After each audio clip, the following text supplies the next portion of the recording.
اعوذ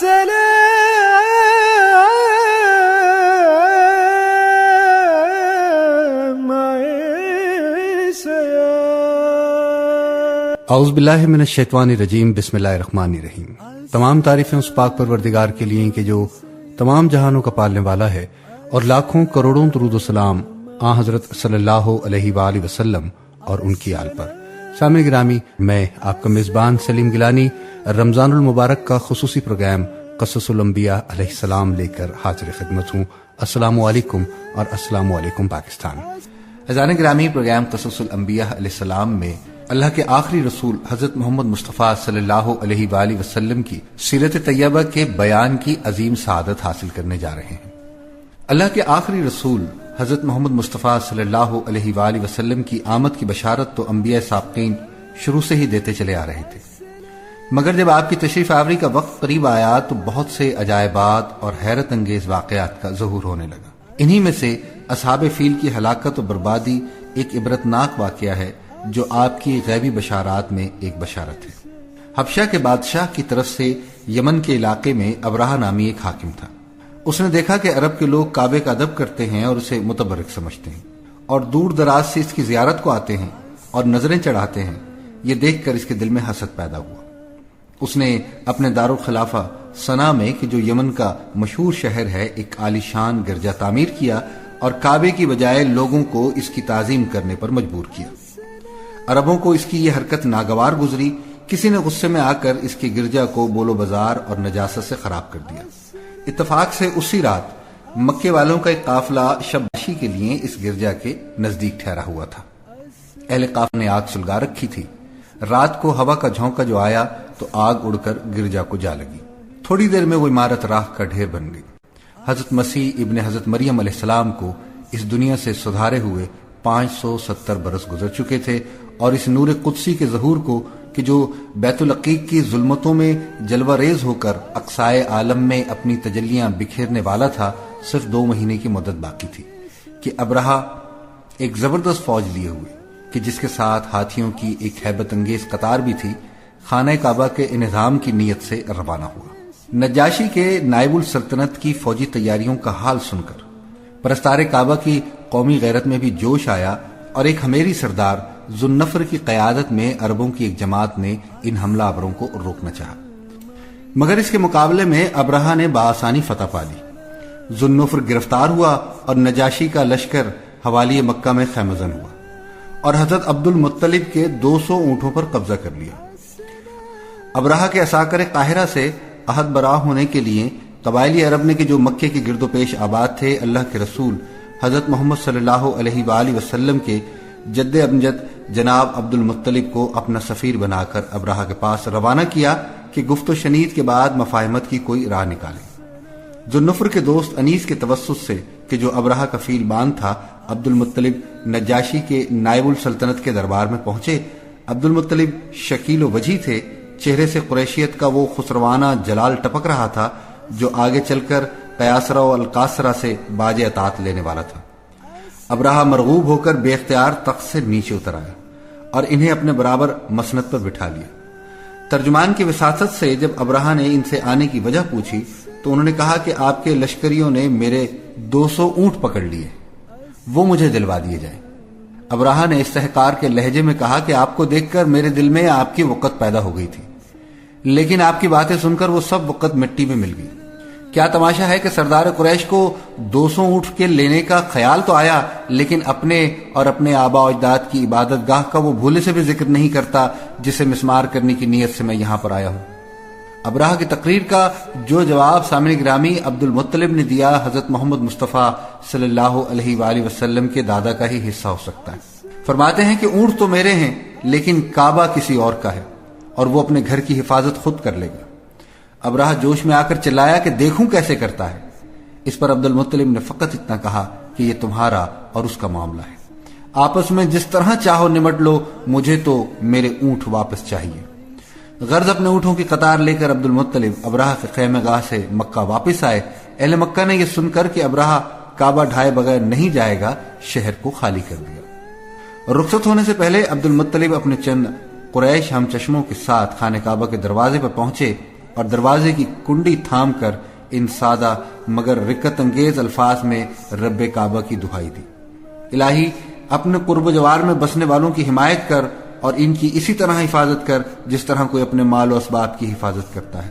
الہی ان کی صلیب کو اور ان کے مکروں اور ہیلوں کو یہ توفیق نہ دے کہ تیرے منصوبوں کو شکست دے سکے، لیکن اگر تو یہی چاہتا ہے تو ہم بھی راضی برضا ہیں، کیونکہ ہوتا وہی ہے جو تجھے منظور ہے۔ تو سامنے گرامی، اس دعا کے استقبال کے لیے اجابت درگاہ ذوالجلال پر ازل سے کھڑی تھی۔ آسمانوں کی فوج کو خاک ساحل پر اتر کر کعبے کی پاسبانی کا حکم دیا گیا، اور ایک گستاخ و سرکش انسان کو معلوم ہو گیا کہ تواناؤں کی جابرانہ چیرہ دستی کے طلسم کو رب سماوات والارض کی ناتواں نوازی کس طرح توڑا کرتی۔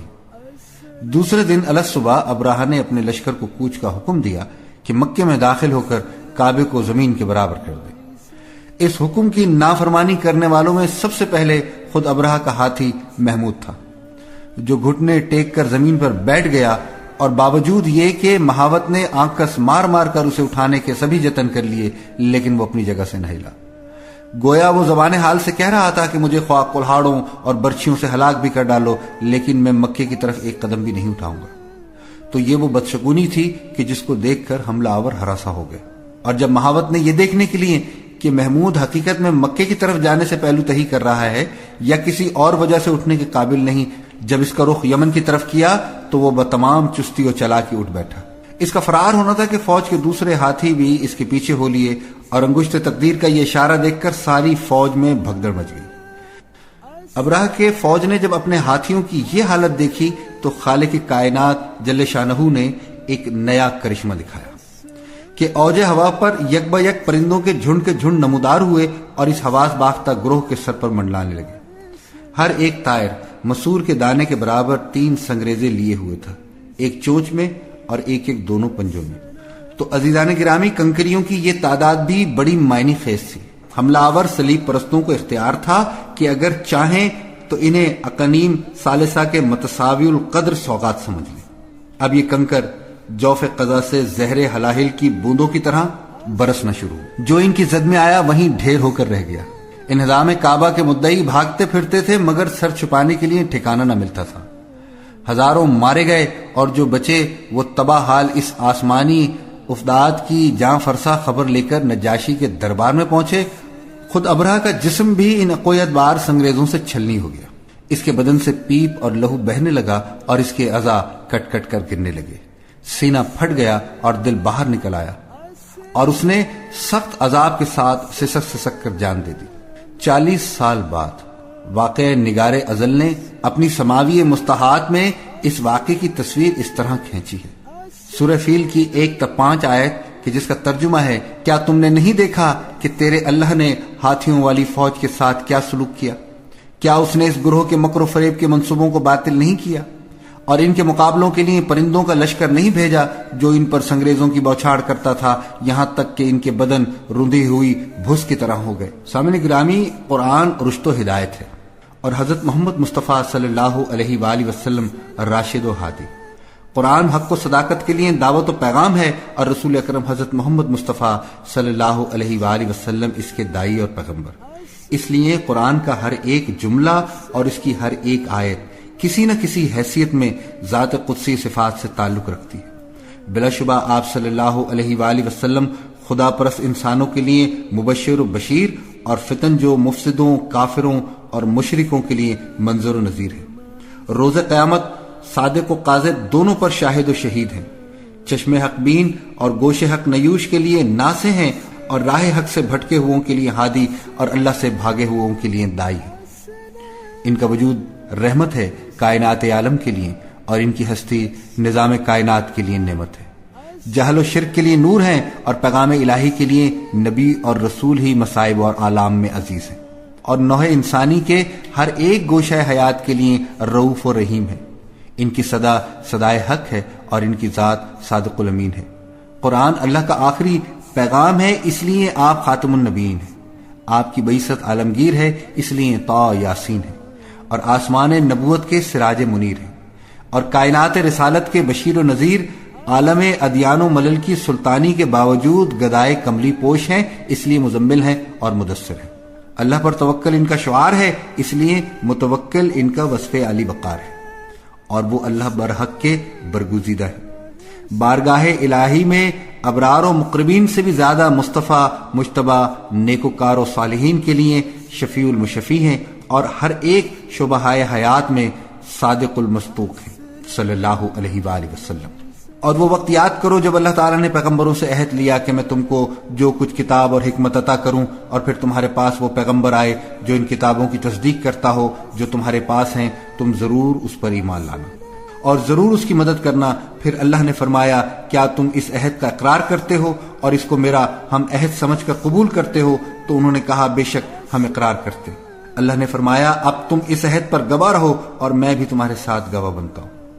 ابتدا میں ایسا تھا کہ لوگ الگ الگ گروہوں میں بٹے ہوئے نہیں تھے، ایک ہی قوم و جماعت تھے۔ پھر ایسا ہوا کہ مختلف گروہوں میں علیحدہ ہو گئے اور الگ الگ ٹولیاں بن گئیں، پس اللہ نے یک بعد دیگرے نبیوں کو مبعوث کیا۔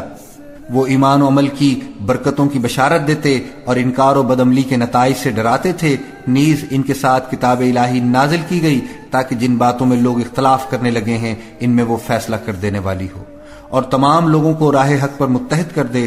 اور جو لوگ باہم مختلف گروہ میں بٹ گئے تو اس لیے نہیں ہوئے کہ ہدایت سے محروم اور حقیقت سے بے خبر تھے، نہیں، وحی الہی کے واضح احکام ان کے سامنے تھے، مگر پھر بھی محض آپس کی ضد اور مخالفت سے اختلاف کرنے لگے۔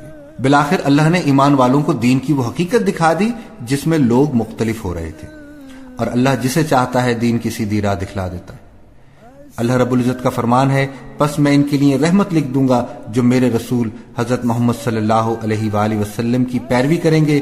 وہ نبی امی ہوگا، یعنی دنیا کے سلسلہ تعلیم و معلم کے لحاظ سے ان پڑھ ہوگا، اور اس کے ظہور کی خبر وہ اپنے ہاں تورات اور انجیل میں لکھی ہوئی پائیں گے۔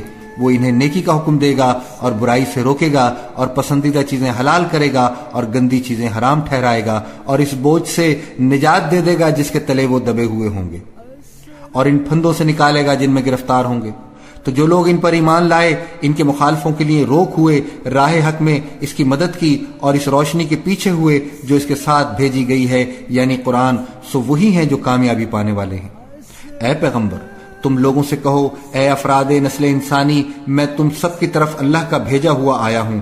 وہ اللہ کہ آسمانوں کی زمینوں کی بادشاہت اسی کے لیے ہے، کوئی معبود نہیں مگر وہی ایک ذات، وہی زندہ کرتا ہے، وہی مارتا ہے۔ پس اللہ ہی پر ایمان لاؤ اور اس کے رسول اور نبی امی پر کہ اللہ اور اس کے کلمات یعنی اس کی تمام کتابوں پر ایمان رکھتا ہے، اس کی پیروی کرو تاکہ کامیابی کی راہ تم پر کھل جائے۔ اللہ برتر کی صداقت و ہدایت کا پیغام نور ہدایت بن کر سینہ سے اللہ کے نبی حضرت موسیٰ علیہ السلام کی شکل میں نمودار ہوا، اور صراط پر اللہ کے نبی حضرت مسیح علیہ السلام کی صورت میں طلعت افروز ہوا، اور فاران پر اللہ کے رسول حضرت محمد صلی اللہ علیہ وآلہ وسلم کا رخ انور بن کر جلوہ گر ہوا۔ جب اس کی کرنیں کائنات کے چار جانب پھیل گئیں تو تمام عالم انسانی کو روشن اور منور بنا دیا، اور ظلمت شرک و کفر کو مٹا کر نور توحید سے ہر گوشہ عالم کو تابان اور درخشاں کر دیا۔ اللہ کا فرمان ہے وہ لوگ جن کو ہم نے کتاب عطا کی وہ تم کو اس طرح پیغمبر حق پہچانتے ہیں جیسے اپنے بیٹوں کو پہچانتے ہیں، اور بلا شبہ ان میں سے ایک فریق حق کو چھپاتا ہے اور وہ خوب جانتے ہیں کہ وہ حق کو چھپا رہے ہیں۔ یوحنا کی انجیل میں حضرت مسیح علیہ السلام کی وصیحت بھی حضرت محمد صلی اللہ علیہ وآلہ وسلم کی بشارت کے لیے شاہد عدل ہے۔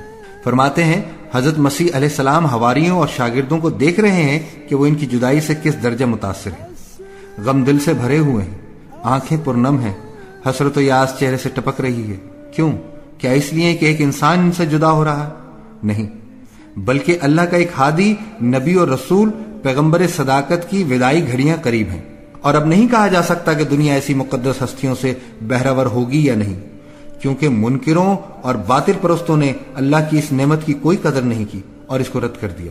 اس غم آگہی منظر میں حضرت مسیح علیہ السلام ان کو تسلی و تشفی دیتے ہیں اور یقین دلاتے ہیں کہ میرا جانا تمہارے لیے فائدہ مند ہے، اور پھر اس کی وجہ بیان کرتے ہوئے فرماتے ہیں کہ اگر میں نہ جاؤں گا تو وہ مددگار تمہارے پاس نہیں آئے گا، یعنی میرا کائنات ارضی پر یہ قیام اس مددگار کی آمد کے لیے تاخیر کا باعث ہو رہا ہے، کہ جس کا آنا تمہارے لیے اس درجہ مفید ہے کہ بائیں محبت و خلوص میرا جانا ہی تمہارے لیے فائدہ مند ہے۔ پھر اس کی معرفت کے لیے مزید باتیں بیان فرمائیں کہ وہ دنیا کو گناہوں برائیوں سے باز رکھے گا، راست بازی کا حکم کرے گا اور افراط و تفریط کی ان روشوں کے خلاف کہ جو انسانی دنیا کے ہر معاملے میں رگ و ریشہ کی طرح پھیلی ہوں گی، عدل سے گریز پر مجرم اور قصوروار ٹھہرائے گا۔ اللہ کا فرمان ہے، ایمان والو تمہارے پاس اللہ کا ایک رسول آ گیا جو تم ہی میں سے ہے، تمہارا رنج و کفت میں پڑنا اس پر بہت شاق گزرتا ہے، وہ تمہاری بھلائی کا بڑا خواہش مند ہے، وہ ایمان والوں کے لیے شفقت رکھنے والا رحمت والا ہے۔ اے پیغمبر، اگر اس پر یہ لوگ سرتابی کریں گے تو ان سے کہہ دو کہ میرے لیے اللہ کا سہارا بس کرتا ہے، کوئی معبود نہیں مگر صرف اس ذات کے، میں نے اس پر بھروسہ کیا، وہ تمام عالم ہستی کی جہانداری کے عرش عظیم کا مالک ہے۔ محمد صلی اللہ علیہ وآلہ وسلم اللہ کے رسول ہیں، اور جو لوگ صحابہ اکرام ان کے ساتھ ہیں وہ منکروں پر سخت ہیں اور آپس میں نرم خو ہیں۔ تو اے مخاطب، تو ان کو دیکھے گا کہ اللہ کے سامنے جھکنے والے، سجدہ کرنے والے اور اس طریق سے اللہ کے فضل اور اس کی رضا کے خواہش مند ہیں، ان کی نشانیاں یہ ہیں کہ ان کے چہروں پیشانیوں پر سجدے کے نشانات ہیں، اور یقیناً یہ قرآن جہانوں کے پروردگار کا اتارا ہوا ہے۔ اس کو روح الامین جبریل علیہ السلام نے اللہ کی جانب سے تیرے قلب پر نازل کیا، کیوں کہ تو اللہ کے نافرمانوں کو ڈرانے والوں میں سے ہے۔ یہ صرف عربی زبان میں ہے اور اس کا ذکر پہلوں گزشتہ پیغمبروں کی کتابوں میں ہے۔ تو سامعین گرامی، ایک مرتبہ خود حضرت محمد رسول کریم صلی اللہ علیہ وآلہ وسلم انہی بشارات کی جانب اشارہ کرتے ہوئے فرماتے ہیں کہ میں اپنے باپ ابراہیم علیہ السلام کی دعا ہوں اور عیسیٰ مسیح علیہ السلام کی بشارت ہوں، یعنی دعائے خلیل اور نوید مسیحا۔ اور قرآن عزیز نے دعائے ابراہیم علیہ السلام کا ذکر اس طرح کیا ہے، اے ہمارے پروردگار، اہل عرب ہی میں سے ایک رسول بھیج جو ان پر تیری آیات پڑھے اور ان کو کتاب اور حکمت سکھائے اور ان کو ہر قسم کی برائیوں سے پاک کرے، بے شک تو غالب اور حکمت والا ہے۔ تو بشارت مسیح علیہ السلام کا ذکر سورہ صف میں اس طرح منقول ہے، اور وہ وقت قابل ذکر ہے جب عیسیٰ ابن مریم علیہ السلام نے کہا، اے بنی اسرائیل، میں تمہاری جانب اللہ کا رسول ایلچی ہوں، تصدیق کرنے والا ہوں تورات کی کہ جو میرے سامنے موجود ہے، اور بشارت دینے والا ہوں ایک رسول کی جو میرے بعد آئے گا اور اس کا نام احمد صلی اللہ علیہ وآلہ وسلم ہوگا۔ عزیزان گرامی، تاریخ ادیان و ملل شاہد ہے کہ حضرت عیسیٰ علیہ السلام کے ظہور پر تقریباً 6 صدیاں گزر چکی ہیں۔ مامورہ عالم اللہ کے پیغمبروں کی معرفت حاصل کی ہوئی صداقت حق کو فراموش کر چکا ہے۔ تمام کائنات انسانی اللہ کی پرستش کی بجائے مظاہر پرستی میں مبتلا ہے، اور آج کل کی طرح ہر ملک میں نوع انسانی سے لے کر نوع جمادات تک کی پرستش سرمایہ نازش بنی ہوئی ہے۔ کوئی انسان کو اوتار اللہ کہہ رہا ہے تو کوئی اللہ کا بیٹا، اگر ایک مادہ پرست ہے تو دوسرا خود اپنی آتما، اپنی روح ہی کو اللہ سمجھ رہا ہے۔ سورج کی پوجا ہے، چاند اور تاروں کی پرستش ہے، حیوانوں اور درختوں اور پتھروں کی عبادت ہے، آگ، پانی، ہوا اور قبر کی مٹی کے سامنے ناسیہ فرسائی ہے۔ غرض کائنات کی ہر شے پرستش اور پوجا کے لائق ہے، اور نہیں تو صرف اللہ کی ذات قابل پرستش نہیں ہے، نہ اس کی اہدیت کا تصور خالص ہے اور نہ سمدیت کا۔ اس کو اگر مانا بھی جاتا ہے تو دوسروں کی پرستش اور عبادت کے ذریعے۔ وہ اگر خالق موجودات ہے تو دوسروں کے واسطے اور احتیاج کے ساتھ مادہ روح اور ترکیب سبھی باتوں کا محتاج ہے، اور اگر مالک موجودات ہے تو انسان، حیوان، درخت اور پتھر کے بلبوتے پر۔ غرض ساری دنیا میں اصل کارفرمائی مظاہر کی تھی، اور ذات حق صرف نام کے لیے حقیقت سے چشم پوشی تھی، مگر مجاز کے ساتھ ذوق عشق ذات حق سے بات تھا، مگر مظاہر سے قربت۔ سرمایہ سعادت خالق سے بیگانگی تھی، مگر مخلوقات کی عبادت گزاری کا شعار عام تھا، اور ہر طرف یہ آواز تھی کہ ہم اس کو نہیں پوچھتے مگر اس لیے تاکہ وہ اللہ کی جانب ہماری قربت کا ذریعہ بن جائیں۔ یہ مظاہرہ نظر آتا تھا، اور یہی وہ تاریک دور تھا جس میں سنت اللہ یعنی اللہ کے قانون ہدایت و ضلالت نے ماضی کی تاریخ کو پھر دہرایا، اور غیرت حق نے قانون رد عمل کو حرکت دی، یعنی آفتاب ہدایت نمودار ہوا اور چہار جانب چھائی ہوئی شرک و جہالت اور رسم و رواج کی تاریکیوں کو فنا کر کے عالم ہست و بود کو علم و یقین کی روشنی سے منور کر دیا۔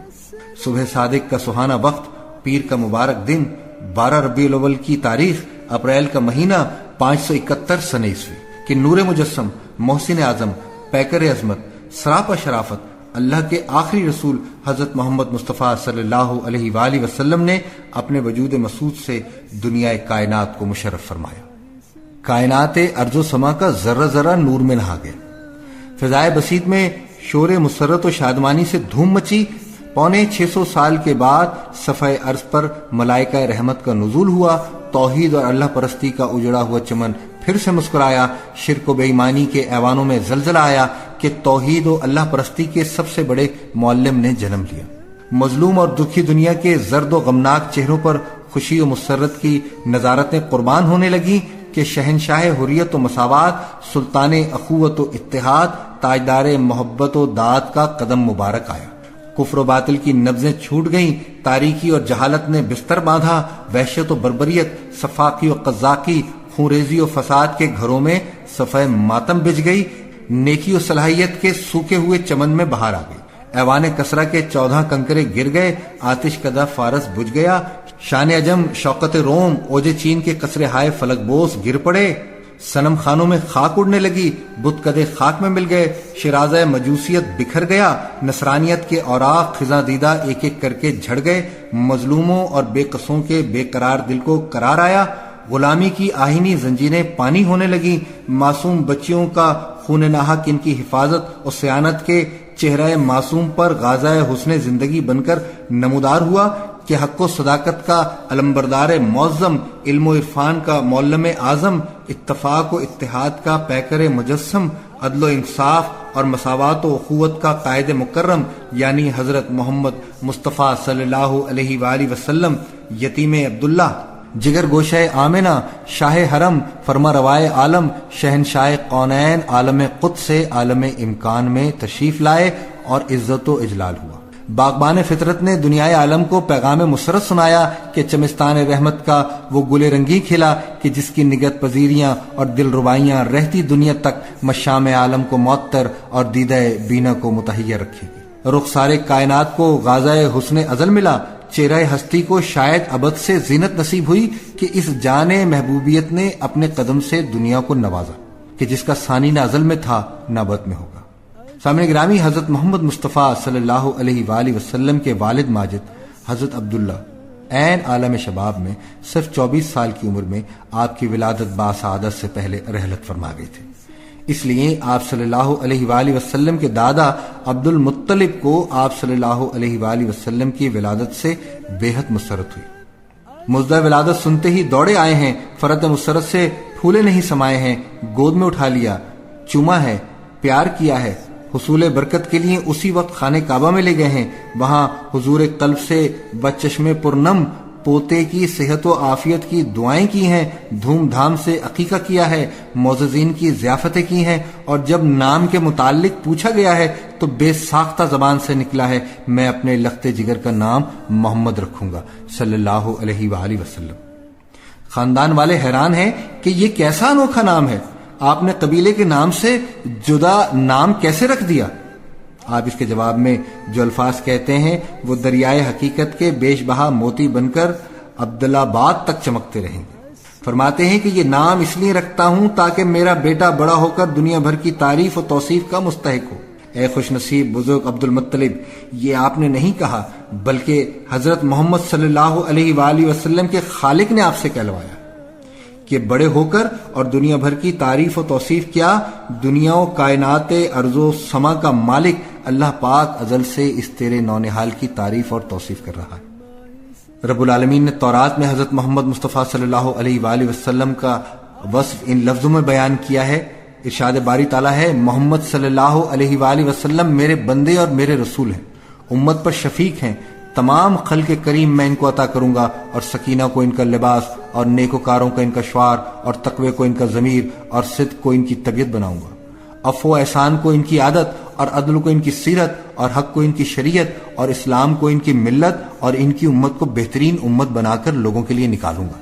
سامعین گرامی، اللہ تعالیٰ نے حضرت محمد مصطفیٰ صلی اللہ علیہ وآلہ وسلم کا سر مبارک برکت سے، آپ صلی اللہ علیہ وآلہ وسلم کے دونوں چشم حیا سے، آپ صلی اللہ علیہ وآلہ وسلم کے دونوں گوش غیرت سے، آپ صلی اللہ علیہ وآلہ وسلم کی زبان ذکر سے، آپ صلی اللہ علیہ وآلہ وسلم کے دونوں لب تسبیح سے، آپ صلی اللہ علیہ وآلہ وسلم کا چہرہ رضا سے، آپ صلی اللہ علیہ وآلہ وسلم کا سینہ اخلاص سے، آپ صلی اللہ علیہ وآلہ وسلم کا قلب رحمت سے، آپ صلی اللہ علیہ وآلہ وسلم کا فواد شفقت سے، آپ صلی اللہ علیہ وآلہ وسلم کے دونوں کف دست کرم سے، آپ صلی اللہ علیہ وآلہ وسلم کے منہ مبارک سبزہ جنت سے، آپ صلی اللہ علیہ وآلہ وسلم کا لعاب دہن شہد سے، آپ صلی اللہ علیہ وآلہ وسلم کا گوشت مشک سے، آپ صلی اللہ علیہ وآلہ وسلم کے دندان شریف برکت سے، آپ صلی اللہ علیہ وآلہ وسلم کے دونوں پائے مبارک رضا سے اور دونوں بازو قوت سے بنائے۔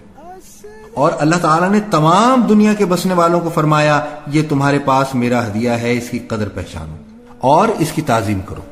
اللہ تعالیٰ نے حضرت موسیٰ علیہ السلام کے پاس وحی بھیجی کہ زبور کی فاتحہ کا خلاصہ یہ ہے کہ محمد صلی اللہ علیہ وآلہ وسلم اللہ کے رسول ہیں۔ آسمان جن اشیاء پر سایہ فگن ہے ان سب سے بہتر ہے، روشن چہرہ سفید دست و پا والے لوگوں کے رہبر ہیں، پرہیزگاروں کے پیشوا ہیں، عابدوں کے نور ہیں، امت مرحومہ کی طرف مبعوث ہونے والے ہیں، بے وسیلہ لوگوں کے لیے شفیع ہیں۔ ان کی محبت میں جتنی آہیں بھی نکل جائیں اور ان کی مدحت و ثنا میں جس قدر بھی زبانیں زمزمہ پیرا ہوں، انسانیت کا حاصل، روح کی سعادت، دل کی طہارت، زندگی کی پاکیزگی ہے۔ بے شک اللہ تعالیٰ اور اس کے فرشتے رحمت بھیجتے ہیں پیغمبر صلی اللہ علیہ وآلہ وسلم پر۔ اے ایمان والو، تم بھی آپ صلی اللہ علیہ وآلہ وسلم پر رحمت بھیجا کرو اور خوب درود و سلام بھیجا کرو۔ اللہ پاک ہر مسلمان کو حضور اکرم حضرت محمد مصطفیٰ صلی اللہ علیہ وآلہ وسلم پر کثرت کے ساتھ درود پاک پڑھنے کی توفیق عطا فرمائے۔ سامعین گرامی، سب سے پہلے آپ صلی اللہ علیہ وآلہ وسلم کی والدہ ماجدہ نے چند روز آپ صلی اللہ علیہ وآلہ وسلم کو دودھ پلایا۔ پھر کچھ دن تک آپ صلی اللہ علیہ وآلہ وسلم کے چچا ابو لہب کی کنیز صوبیہ آپ صلی اللہ علیہ وآلہ وسلم کو دودھ پلاتی رہی، جس کو آپ صلی اللہ علیہ وآلہ وسلم کی پیدائش کی خوشی میں آپ کے چچا ابو لہب نے آزاد کر دیا تھا۔ رسول اکرم حضرت محمد صلی اللہ علیہ وآلہ وسلم حضرت صوبیہ کے لیے کبھی کبھی ہدیہ بھیجتے تھے۔ جب مکہ مکرمہ فتح ہوا تو آپ صلی اللہ علیہ وآلہ وسلم نے حضرت صوبیہ رضی اللہ تعالیٰ عنہ اور ان کے بیٹے کے متعلق دریافت فرمایا تو معلوم ہوا کہ دونوں کا انتقال ہو چکا ہے۔ اللہ پاک کی رحمتیں ہوں حضرت صوبیہ رضی اللہ تعالیٰ عنہ پر اور ان کے بیٹے پر بے حد اور بے حساب۔ حضرت صوبیہ رضی اللہ تعالیٰ عنہ کے بعد آپ صلی اللہ علیہ وآلہ وسلم کو دودھ پلانے کی سعادت حضرت حلیمہ سعدیہ رضی اللہ تعالیٰ عنہ کو نصیب ہوئی۔ عزیزان گرامی، اس زمانے میں عرب کا دستور تھا کہ شریف لوگ اپنے شیرخوار بچوں کو دیہاتوں میں بھیج دیا کرتے تھے تاکہ دیہات کی کھلی فضا اور خوشگوار آب و ہوا میں بچوں کی صحت اچھی رہے۔ اور یہ حقیقت ہے کہ جس قوم کے بچے کمزور، روگی اور بیمار رہتے ہیں وہ قوم ترقی نہیں کر سکتی۔ تندرست اور تنومند بچے قوم کا بہترین سرمایہ ہے۔ کمزور انسان ہر ایک کام میں کمزور ہوتا ہے، اس کے خیالات، اس کی دماغی صلاحیت اور جسمانی قوت آئے دن کی بیماریوں اور دیگر عوارض سے بری طرح متاثر ہوتی ہے۔ اور دیہاتی زندگی نہ صرف یہ کہ بچوں کو توانا و تنومند بناتی ہے بلکہ ذہانت و شجاعت اور محنت و جفاکشی اور سادگی مزاج جیسے جواہرات سے بھی مالا مال کرتی ہے۔ تو اسی اصول برتری کے پیش نظر جنگجو اور بہادر عرب اپنے بچوں کو شہروں کی مسموم فضا سے نکال کر دیہات کی پاک اور شفاف ہوا میں بھیج دیا کرتے تھے۔ حوازن قبیلے کی چند مستورات آئی ہیں جن میں یہ خوش نصیب خاتون حضرت حلیمہ رضی اللہ عنہا بھی موجود ہیں۔ یہ سب عورتیں امیروں اور رئیسوں کے بچوں کی طرف دوڑتی ہیں لیکن عبداللہ کے یتیم کی طرف کوئی رخ نہیں کرتا۔ بیوہ ماں کا چشم و چراغ، ایسے بچے کی خدمت گزاری پر انعام و اکرام کی کیا توقع ہو سکتی ہے؟ سب نے امیر زادوں کو گود میں لیا مگر حضرت حلیمہ رضی اللہ تعالیٰ عنہا خالی رہ گئیں، حیران ہیں، پریشان ہیں، بے مراد و ناکام، خالی ہاتھ جاتے ہوئے شرم محسوس کر رہی ہیں۔ دوسری عورتوں کے تانوں کا خیال ہے۔ بعد اللہ خواستہ مجبوراً اس گدڑی کے لال کو اٹھا لیا ہے۔ حضرت حلیمہ رضی اللہ تعالیٰ عنہ مایوس تھی، غمگین تھی، ظاہری حالات مستقبل سے نا امید کر رہے تھے، لیکن وہ نہیں جانتی تھیں کہ اللہ رب العزت کی رحمتوں کا خزانہ، دو جہانوں کا تاجدار، اللہ جل شانہ کا لاڈلا اور پیارا رسول صلی اللہ علیہ وآلہ وسلم کو گود میں اٹھا رہی ہیں۔ وہ لے کر چلی ہیں اور اللہ کی رحمتوں نے ان پر سایہ کیا ہے۔ حور و ملائکہ نے مبارکباد دی اور کائنات کا ذرہ ذرہ زبان حال سے پکار اٹھا، بڑی تو نے توقیر پائی حلیمہ، بنی تو حضرت محمد کی دائی حلیمہ۔ حضرت حلیمہ رضی اللہ تعالیٰ عنہ بہت غریب تھی. ان کی کل کائنات چند بکریوں اور بھیڑوں کے سوا اور کچھ نہیں تھی. انہی کے دودھ اور اون پر نہایتی اسرت اور تنگ دستی سے گزارا تھا.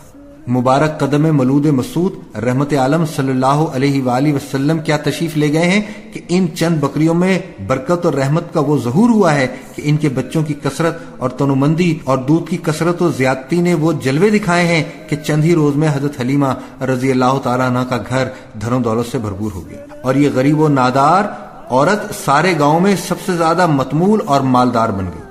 امیروں کے بچوں پر رچ کر انہیں دولت و انعام کی کانیں سمجھنے والیاں رشک و حسرت سے حضرت حلیمہ رضی اللہ تعالیٰ عنہ کے مبارک قدم نونہال کو دیکھتی اور ہاتھ مل کر کہتی کہ اے کاش ان رئیس زادوں کی بجائے ہمیں یہ در یتیم صلی اللہ علیہ وآلہ وسلم مل جاتا. مگر ملتا کیسے؟ اللہ کریم تو ٹوٹے دلوں کے ساتھ ہے اور بے سہاروں کا سہارا ہے. حضرت حلیمہ رضی اللہ تعالیٰ عنہ کا دل ٹوٹ گیا تھا. مایوسی اور ہرمان نصیبی کے بادل چھا چکے تھے. غربت و افلاس کی ناکامیوں نے انہیں چاروں طرف سے گھیرا ہوا تھا کہ اللہ رب العزت کی رحمت جوش میں آئی اور اس نے اس کی گود میں رحمت عالم صلی اللہ علیہ وآلہ وسلم کا گہوارہ بنا ڈالا. عزیزان گرامی، کچھ تو اس در یتیم صلی اللہ علیہ وآلہ وسلم کی ادائیں انوکھی، نرالی اور دل فریب تھی، جو ہر وقت حلیمہ رضی اللہ تعالیٰ عنہ اور ان کے شوہر حارث ابن حضرت حلیمہ رضی اللہ تعالیٰ عنہ حارث ابن عبد العزیٰ کے دل کو مو لینے کے لیے کافی تھی. دوسرے اس در یتیم صلی اللہ علیہ وآلہ وسلم کی ان برکات نے سب گھر والوں کو ان کا گرویدہ اور شیدا بنا دیا تھا اور اپنے بچوں سے زیادہ محبت کا سکہ ان کے دلوں میں بٹھا دیا تھا. حضرت حلیمہ رضی اللہ تعالیٰ عنہ سعدیہ کی ایک لڑکی اور 3 لڑکے تھے. لڑکی کا نام حذافہ اور لقب شیمہ تھا اور آپ اسی نام سے مشہور ہیں. بھائیوں کے نام عبداللہ، امیہ اور حذیفہ تھے. حضور صلی اللہ علیہ وآلہ وسلم اس سارے خاندان میں عزت و وقار اور محبت اور پیار کی وجہ سے ایک شہنشاہ کی حیثیت رکھتے تھے. گھر بھر کی آنکھوں کے تارے اور دل کے سہارے تھے. بھائی حقیقی بھائیوں سے زیادہ محبت و شفقت کرتے اور شیمہ تو دل و جان سے شیدا تھی. ہر وقت صدقے واری ہوتی اور سارا دن گود میں کھلاتی رہتی. اسی عشق و محبت کا نتیجہ ہوا کہ رضائی والد حضرت حارث رضی اللہ تعالیٰ عنہ اور بہن حضرت شیمہ رضی اللہ تعالیٰ عنہ اور بھائی حضرت عبداللہ رضی اللہ تعالیٰ عنہ اعلان نبوت کے ساتھ ہی مشرف با اسلام ہوئے. حضرت حلیمہ رضی اللہ تعالیٰ عنہ نے ان تینوں سے پہلے اپنے مبارک ترین نور نظر کی نبوت اور رسالت کا اقرار کیا. آپ صلی اللہ علیہ وآلہ وسلم بھی ان حضرات سے بے حد محبت کرتے. حضرت حارث رضی اللہ تعالیٰ عنہ آتے تو حضور اکرم صلی اللہ علیہ وآلہ وسلم کھڑے ہو جاتے. حلیمہ رضی اللہ تعالیٰ عنہ تشریف لاتی تو اماں اماں کہہ کر لپٹ جاتے اور ان کے پاس ہمیشہ تحفے تحائف بھیجتے رہتے. اور بہن بھائیوں کے ساتھ بھی اس قدر محبت و شفقت فرماتے کہ دیکھنے والے کو تعجب ہوتا. حضرت صوبیہ بھی، جن کو آپ کی رضائیت کی سب سے پہلے سعادت نصیب ہوئی تھی، حضور اقدس صلی اللہ علیہ وآلہ وسلم کی محبت و تعظیم کا ہمیشہ مرکز بنی رہتی. آپ صلی اللہ علیہ وآلہ وسلم ان کی بے حد عزت فرماتے. وہ آتی تو حضور صلی اللہ علیہ وآلہ وسلم تعظیماً کھڑے ہو جاتے اور ہجرت کے بعد بھی ہمیشہ مدینہ منورہ سے مکہ معظمہ ان کے پاس تحائف اور ہدیہ ارسال فرماتے رہتے. بچپن میں اپنے بہن بھائیوں کے ساتھ انتہائی محبت اور ہمدردی کا سلوک فرماتے. کسی بہن بھائی کو آزردہ اور رنجیدہ دیکھتے تو چہرہ پر نور پر فوراً آثار ملال نمودار ہو جاتے اور چشم مبارک سے آنسو گرنے لگتے.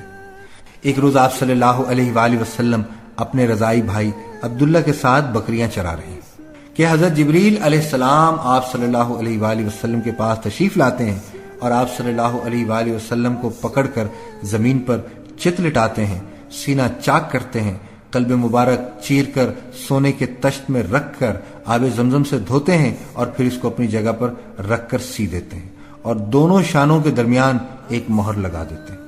عمر گراں مایا کی 6 منزلیں گزری ہیں اور اسی دوران میں وقتاً فوقتاً حضرت حلیمہ رضی اللہ عنہا آپ کو مکہ مکرمہ لاتی ہیں اور حضرت آمنہ سے ملا کر لے جاتی. لیکن اب والدہ محترمہ کو بھی اپنے لخت جگر کی جدائی زیادہ گوارا نہیں. بہت اصرار پر حضرت حلیمہ رضی اللہ عنہا سعدیہ آپ صلی اللہ علیہ وآلہ وسلم کو مکہ معظمہ لائی ہیں.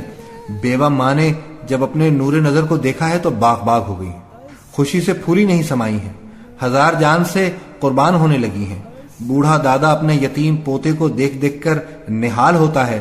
چچا اپنے بھائی کے اس سراپا نور حسین و جمیل پر جان چھڑکتے. عزیزان گرامی، قصہ اللہ کے پاک حبیب خاص حضرت محمد مصطفیٰ صلی اللہ علیہ وآلہ وسلم انشاءاللہ کل بھی جاری رہے گا۔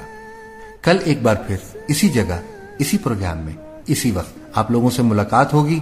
اپنے میزبان سلیم گیلانی کو اجازت دیجیے۔ وآخر دعوانا ان الحمدللہ رب العالمین۔